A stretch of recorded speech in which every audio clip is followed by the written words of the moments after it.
Can't you just go away?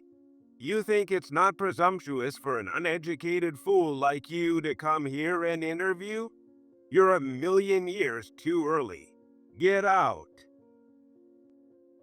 After my mom passed away during my high school years, I started working right after graduating from high school.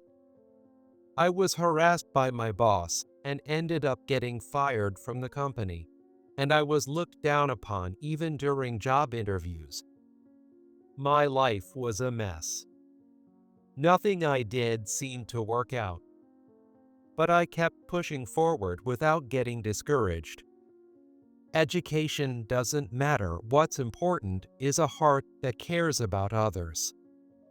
Now, I truly believe that from the bottom of my heart. My name is William.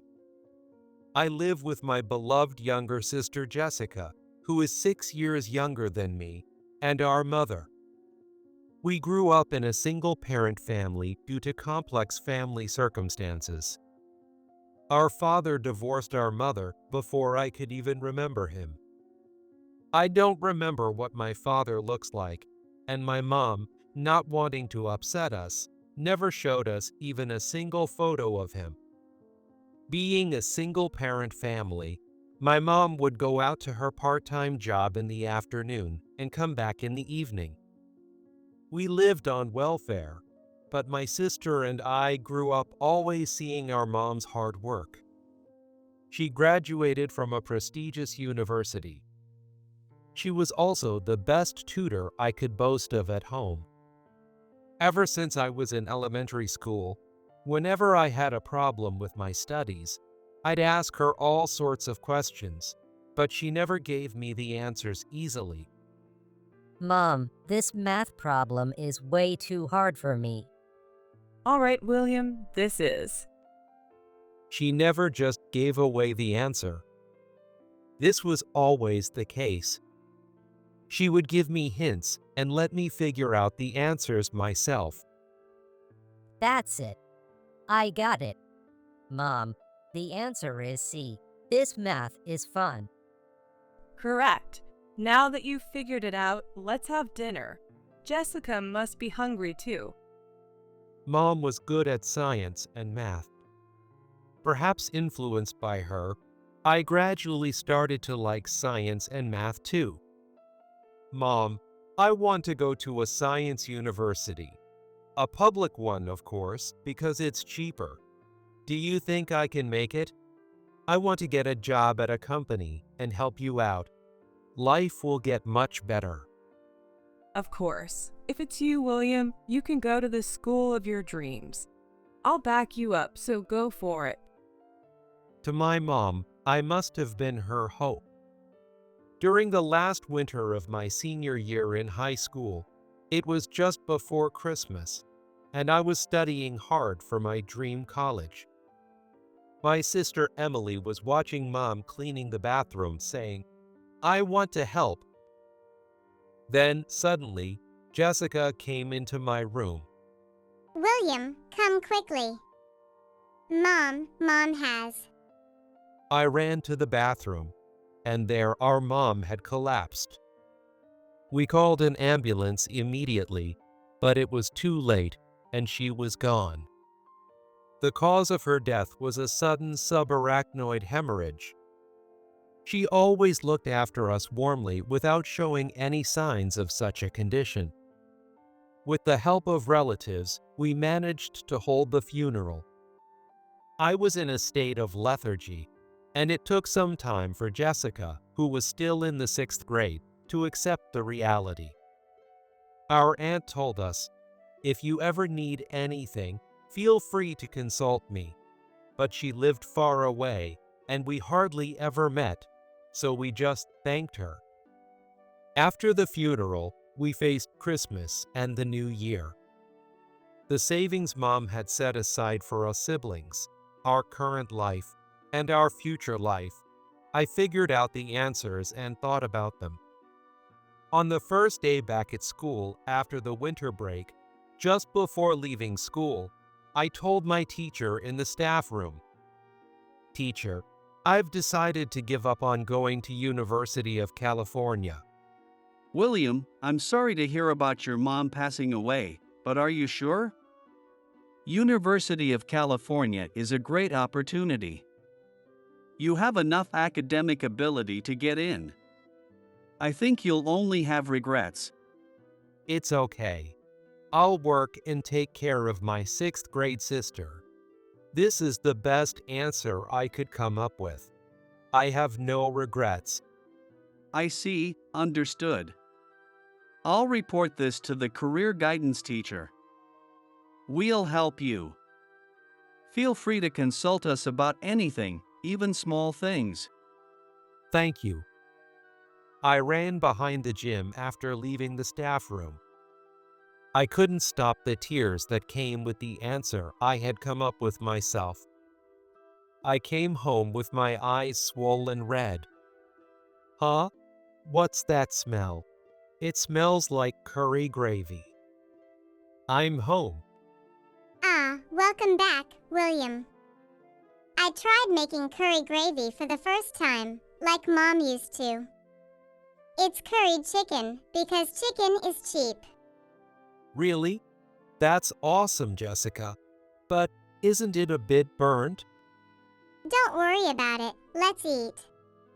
The curry gravy was a bit too watery, and the chicken was slightly burnt. It was Jessica's first culinary attempt as a 6th grader. Jessica, I've decided to start working after graduation of high school. What? What about University of California? Weren't you planning to go there? I've thought about it a lot, and this is the answer I've come up with. It's okay. Then I'll go to University of California. Oh, you got me there. I'll definitely back you up. I was slurping down some watery curry gravy with chicken that was a tad burnt when Jessica made this bold statement about her schooling, and everything that had been weighing on my mind just clicked into place. After that, Jessica started making lunches for me too. Despite being only in 6th grade, she seemed to accept reality very much early. I'm proud of such a capable sister. From a sudden wish to go to college to a decision to work. It was tough, but with the help of my classroom teacher and career guidance personnel, I managed to secure a job at a local company. My name is William. Starting fresh at the local company, I was particularly young.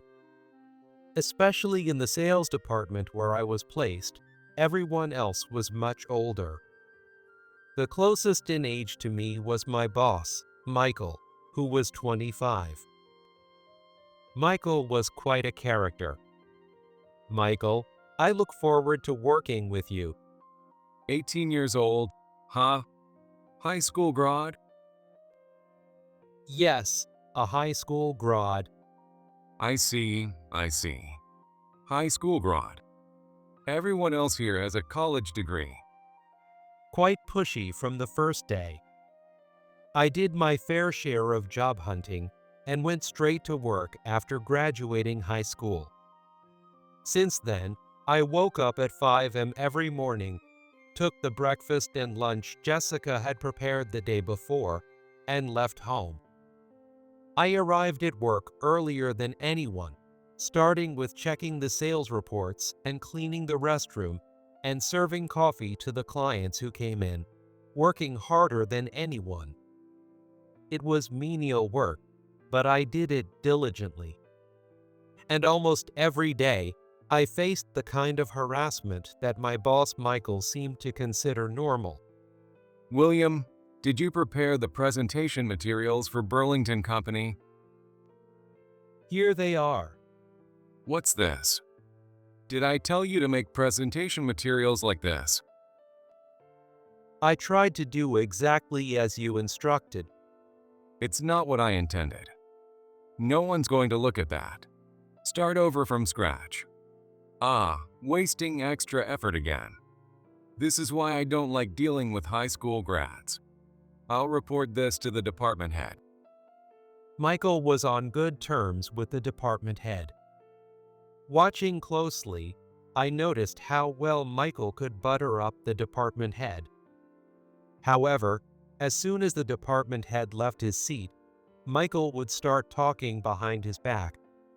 Ah, that department head is so useless. Can't he get transferred soon? I was always surprised by Michael's ability to play all sides. One sunny day at lunchtime, the weather was pleasantly clear. I was sitting on a bench on the rooftop of the company building, as usual, unpacking the lunch Jessica made for me. Today's lunch is curry chicken. Should be better than before. Don't lose to M, and keep up the good work, the note read. M was undoubtedly referred to Michael. I had told Jessica about such a boss, and she always listened attentively. The curried chicken definitely improved, much tastier than before. After enjoying the delicious meal, I washed the lunchbox clean and returned to my desk at work. Huh? I smell curry. William, what did you have for lunch? Yes, my sister packed curry chicken for me. It was delicious. What are you thinking? We're meeting with a client soon. You plan to meet them smelling like curry? You're not considerate at all. If the brother is like this, the sister must be the same. This is why I can't stand high school grads. Fine, you're not coming with me. I'll go meet the client alone. Fine then. Remember, if we don't land this deal, it's on you. Angry, Michael left alone to meet the client. I was deeply upset, but as time passed, around 4 p.m., Michael returned. It's the worst. There's no way we'll get that deal now. Damn it. I'll report this harshly to the boss. That intense curry smell you and your sister created made it impossible. Respectfully, Michael, while I admit my fault, my sister has nothing to do with this. Please retract that statement. Oh, what now? You a siskin? I'll include that in my report to the boss. You're a siskin, I'll say. Frustrated by the constant bullying and now my sister being dragged into it, I finally stood up to my boss. I was well aware that he often reported things that weren't true. I realized how much I disliked Michael about 6 months after I started working. The days of enduring continued. Not only was my salary low, but the expected bonuses were mere tokens. 1 year and 5 months had passed since I started working. As usual, I woke up at 5 a.m., washed my face, and prepared to leave for work when Jessica woke up. Good morning, William. Don't push yourself too hard. You look tired. Are you going to get a scolding from Em again today? Is that so? Lately, I feel like I've mastered the strategy for dealing with M like it's a final boss fight. If you say so, that's good. Jessica's words felt like an ominous premonition. Of course, there was no actual strategy for dealing with Michael. I guess I'll get scolded again today. I reluctantly went to work. A residential area spread out just a 15-minute walk from my home, where there was a park where my mother, Jessica, and I often played together. That park was on my route to work. Sometimes, I'd sit alone on a park bench in the morning and think. Then, an elderly woman sitting on the bench suddenly fell forward. Ma'am, are you okay? I rushed to assist her, making sure she could breathe easily by holding her in a comfortable position. Ooh, my head. It hurts. Your head? I gasped, fearing it might be the same sudden subarachnoid hemorrhage that took my mother. This is serious. I quickly pulled out my cell phone to call an ambulance and hurriedly bought some water from a vending machine in the park. Ma'am, I've called an ambulance for you. Here, have some water. Oh, thank you. She managed to sip a little water. She was conscious, but I couldn't let my guard down. Having lost my beloved mother, I had learned a bit about what to do if someone suddenly collapsed. Continuously talk to them. Keep them comfortable and gather the bare necessities.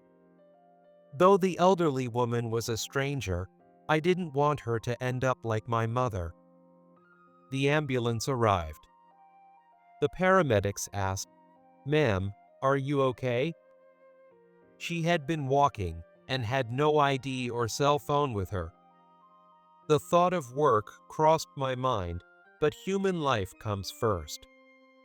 I left a message at work about the situation and decided to stay with the elderly woman. "Can I come along?" "That would be great. Please." I went with her to the emergency hospital. The elderly lady was transported in an ambulance, fitted with an IV drip and an oxygen mask. While she was being examined by the doctor, I felt uneasy just leaving a message via email, so I called the office directly to inform them I'd be late. A few hours later, the doctor who had been treating her came out. She's suffering from dehydration. It's been incredibly hot these past few days. She'll need to be hospitalized for about 3 to 4 days, but she's conscious and stable now and can even talk. As a doctor, I really appreciate the courageous action you took by calling an ambulance and accompanying her. That's a relief. The lady wants to speak with you. Would you like to see her? I'll just check on her real quick and then head out. I went to visit the elderly lady in the hospital room. Thank you, dear. You've probably added some time to this old lady's life. In your suit, you must be off to work. What's your name? William. My name is William. I'll remember that. Thank you truly.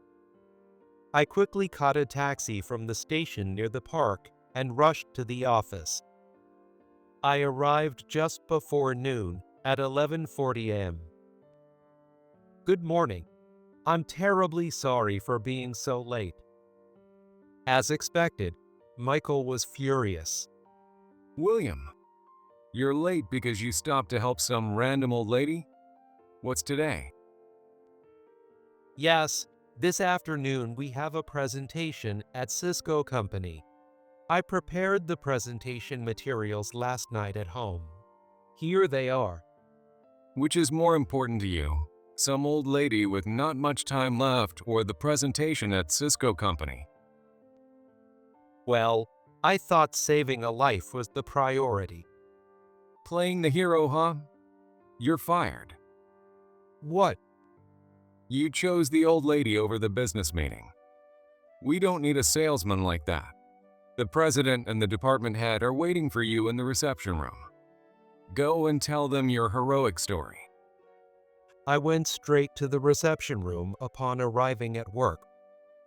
Just as Michael said, the president and the department head fired me. No matter how much I explained, it was futile. Michael and the department head were in cahoots, always ready to criticize.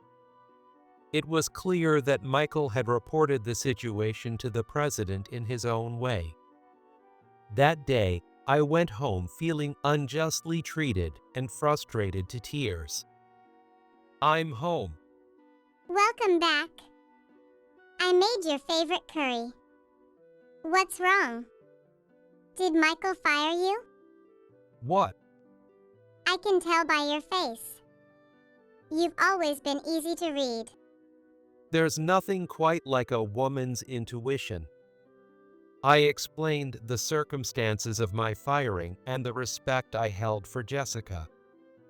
Jessica understood fully and said, If there's a God who throws us away, there's also one who picks us up. We learned that in language class today. You did a good thing by saving someone's life, and if that's the answer you've come up with, I support my kind brother William. If there's a God who throws us away, there's also one who picks us up, huh? Jessica's growth as a person and her intuition were always surprising. It was encouraging. The next morning, the curry chicken she made tasted better than ever, the spices exploding in my mouth. At the end of the month, I resigned. Jessica, I'll be job hunting and we'll have some free time. Teach me how to make your special curry chicken. I went to the supermarket to buy ingredients. I wanted to sit on the park bench I used to pass on my way to work and think about what to do next. As I entered the park, there was already someone on the bench. Today's not the day, I guess. I'll try again later. Just as I was about to leave for the supermarket. William. What? It was the elderly lady I had helped the other day. She approached me and struck up a conversation. We sat on the bench together, chatting about recent events at a leisurely pace. The old lady, now fully recovered, seemed even more interested in me. She asked me various things, which made me think, can she really be asking all these questions? In the course of our conversation, I accidentally let slip that I had been fired from my job. I know the president of Davis Company. What? The locally well-known Davis Company. If you're free, why not apply there? I'll speak to the president I know. Apply to Davis Company? That famous trading company? There's no way someone with just a high school diploma like me could do that. What is this lady thinking? To leave without making the situation awkward, I said, "Well, ma'am, I'm glad you're feeling better. I'll give Davis Company a commemorative application and bid her farewell." 3 weeks later, it was the day of the interview at Davis Company. I had studied everything I could about the company beforehand and made the necessary preparations. Wow, this is Davis Company? Their building was a 200-meter tall skyscraper. The first floor featured a corner store, restaurants, and a lobby used for business discussions, making me feel totally out of place. Well, it's just a commemorative application. I'll probably just be turned away at the door. I told the receptionist on the first floor, "Hello, I'm here for an interview today. My name is William." 2 minutes later, a male interviewer came down to greet me. You must be William. I'm Tom.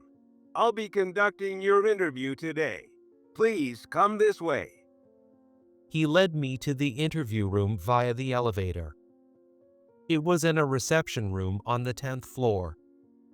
During the ride, Tom made friendly small talk with me. Please have a seat and relax. Thank you. It seemed he had already noticed how nervous I was. Let's take a look at your resume.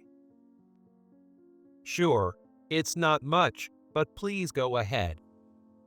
As soon as he saw the resume pulled from the envelope, Tom's expression turned somewhat grim. So, you went straight to work after graduating high school? Yes, due to some circumstances, I started working immediately. Well, we generally find it tough to hire someone with just a high school diploma. I think there might be a mistake. There's a corner store on the first floor. Maybe you were supposed to interview there? No, I'm certain it's an interview with your company. It will be difficult to hire you here. Do you understand your place? I understand. There are many people with only a high school diploma who work respectably. Is a college degree really necessary? Shut up. Tom put the resume back into the envelope and handed it back to me indifferently. Can't you just go away? You think it's not presumptuous for an uneducated fool like you to come here and interview? You're a million years too early. Get out. Just as I was being berated, the doorknob turned. What? Oh, ma'am. That was the first thing I blurted out. The elderly lady I had helped was there in a suit, and another man was standing there. Ah, Charles, how are you today? Just now, you were telling William here to leave, weren't you? I think it's you who should be leaving. Me? That will be all for today. Go and cool off. The man was evidently the president of Davis Company. Charles, Mary, what is this about? I recommended William for the position. Was there a problem with that? No, not at all. Don't judge people by their academic background. What kind of person are you? Leave now. Tom turned pale and left the room. I must have surprised you. Sorry about that. The president I know is actually my husband. Thank you so much for helping my wife when she fell ill. The president continued. I thought you wouldn't apply to our company unless I said something like that. When we were talking on the park bench, I hoped you would come work for us. We needed someone like you. The elderly lady I had assisted turned out to be the wife of the president of the renowned trading company, the Davis Company, and the HR director there herself. She had a keen eye for people more than anyone else. The meeting with the HR director and the president felt less like an interview and more like a casual conversation. If there's a God who throws us away, there's also one who picks us up. I was officially hired in the sales department of Davis Company. It felt like a dream. A different company met a totally different corporate culture. It was a much more comfortable environment for me. I occasionally saw the elderly lady at the entrance. William, how's it going? Are you getting used to the work? Yes, ma'am. I'm really enjoying it in my own way. Hey, just call me Mary. 5 years have passed since then. My income has stabilized significantly, making planning much easier. Jessica is now a senior in high school, and her daily lunch making has evolved with her age and experience. I was always looking forward to unwrapping and enjoying them daily. Huh? Today's lunch includes a star-shaped omelet. What does this mean? After lunch, I was called by the president. The old lady, no, the HR director was there too. William, there's a presentation conference coming up with participation from small to large corporations. Would you like to give it a try? Me? Your presentation skills have untapped potential. I threw in a good word for you with the president again. I'm sure you'll do great. Thank you, ma'am. I'd love to give it my best shot. Hey, just call me Mary. The star mark on the lunch Jessica made, so that's what it meant. A month later, fully prepared, I headed to the presentation venue. It was a large gathering, but strangely, I felt calm. Is that? It was Michael, my former boss. He was also at the presentation venue. Our eyes met, and he quickly recognized me and glared. Right, Michael is desperate too. I have my own path to follow. I can't lose. Unfazed, I went ahead with my presentation in my own style. As a result, I secured a contract with one of the biggest corporations. I had outperformed Michael, who had a college degree. Luck is also a skill. Joining Davis' company might have been lucky, but more than that, I focused on thoughtful actions. I never belittled anyone. I didn't look down on others. The president and the HR director were watching my daily actions. People who watch notice the details. Both were thrilled with the contract I secured with the large corporation. I was promoted to sales manager at an unimaginably young age. Now, I'm in a position to lead others. When teaching others, I never simply hand out answers. I give hints and let them figure out the answers themselves. This was a lesson from my late mother.